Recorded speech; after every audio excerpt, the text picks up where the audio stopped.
Georgios Katrougkalos, welcome to the Media Box. Your report concerns the OECD and the problems of taxation in the digital economy. Has the digital economy made it more difficult to check that companies and individuals are paying their taxes properly? Certainly. We had a problem more generally with the multinationals. The report says that about 40% of their profits are not taxed at all. And the problem is much bigger with the big tech, the famous GAFA, Google, Amazon, Facebook, Apple. They are practically paying nothing. To give you just an example, Amazon did not pay a dollar the last 4 years in the United States. They have paid just last year 1% of their profits. That's certainly very, very little money for what they gain. It's very difficult to clamp down on that, though, isn't it? Because they are tech giants, they know their way around the internet, they know how to duck and dive and presumably avoid the authorities. So what can the OECD do? Well, they propose a double solution, two pillars, according to their technical language. The first one proposes that all multinationals are going to pay a minimum global tax wherever they are located. That would stop tax havens and this race to the bottom that practically impoverishes all states. The second solution is that the big tech, the multinationals of the internet, should not pay just at the country where they have their legal base, where they are located, but they will pay to every country where they are providing digital services. Because this is the meaning of the digital economy. It is not anymore based materially somewhere, they're everywhere.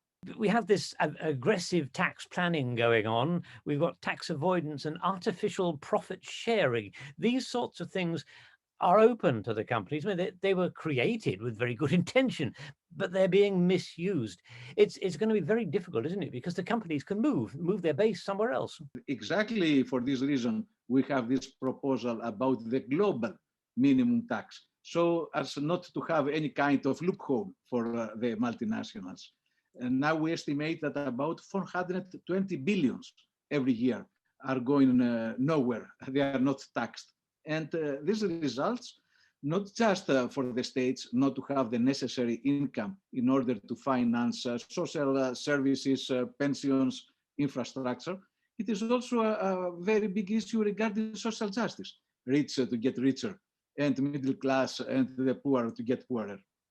Is there a role for the Parliamentary Assembly, for the Council of Europe, in trying to enforce the sorts of rules that the OECD would like? First of all, we must encourage the necessary consensual agreement because all states, all countries are now negotiating in the framework of the OECD, but there are still reticences. Good news is that the new American administration now is opting for this minimum global tax.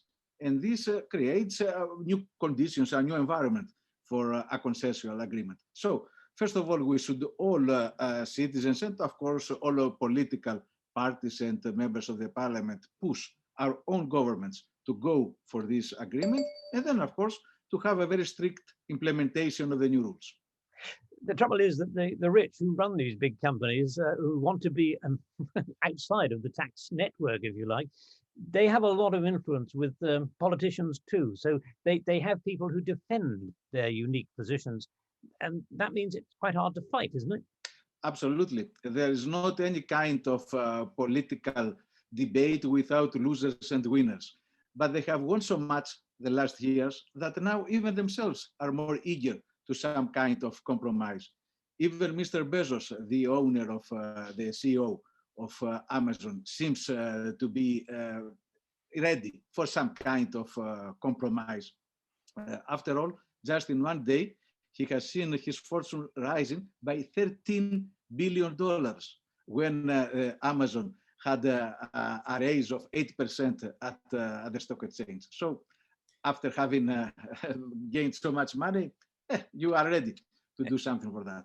But have in mind also how strictly Amazon is reacting to any kind of control. Recently, they have rejected the creation, the establishment of a trade union in their premises. Georgios Katrougkalos, thank you very much indeed. We shall see how things go.